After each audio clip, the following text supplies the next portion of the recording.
Hello, I'm Jim Nelson, and I wanted to tell you how I came to focus on character recruiting in China, meaning that not just to find good resumes or talented people, but to find talented people who were trustworthy.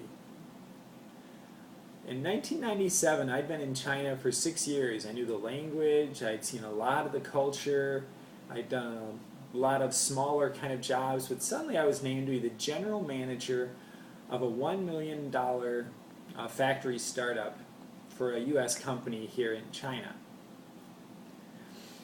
That was a big opportunity, but suddenly I knew I had the responsibility to start a factory from zero and build a 70-person team as fast as possible. And so I thought, and I considered, and I thought, wow, Chinese people have a tendency to say yes, and they don't really mean yes, or say no, and they don't really mean no. They're a little more complicated than most of the Westerners that I had met. So I thought about having 70 people in a factory, all of whom are not very transparent in what they're saying, all trying to understand that whole dynamic. And I thought, So I thought, and I realized there's one person I'd met in China, in my 6 years in China at that point, that had given me a deep impression that he would say the truth even when it was hard. And so that was a guy out in central China. He was a school teacher, and his name is Jack. He had no factory experience. He was 25 years old. That's about what he had to offer, except he had character. The character to just speak the truth when it was needed. So I brought him in. He became my vice general manager. And then together with him, we started to recruit people. And he helped me really to dig into the culture deeper.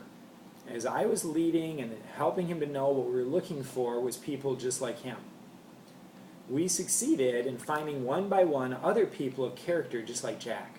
And as we filled this factory with people whose yes meant yes and no meant no, the progress of building this factory out, training the workers, developing quality product, getting qualified by Motorola, all those things just went super successful.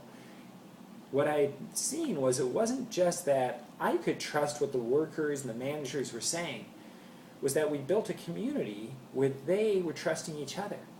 And that created the speed, the effectiveness, the efficiency, the quality that we otherwise couldn't have reached. In 13 weeks after I was hired, we shipped quality, volume product to 3 different continents.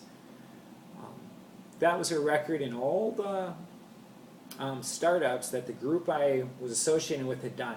They had done startups all over China, and it always took between 6 months and a year. But somehow we'd cracked the code. That by finding people whose yes meant yes, we created trust inside the factory that caused the teamwork to be fabulous and created a force multiplier that succeeded greatly. And that impacted me, impacted that group, and started me on a path to do that for everyone up to the point where even in 2009 I started SHI Group China. Thank you. Bye.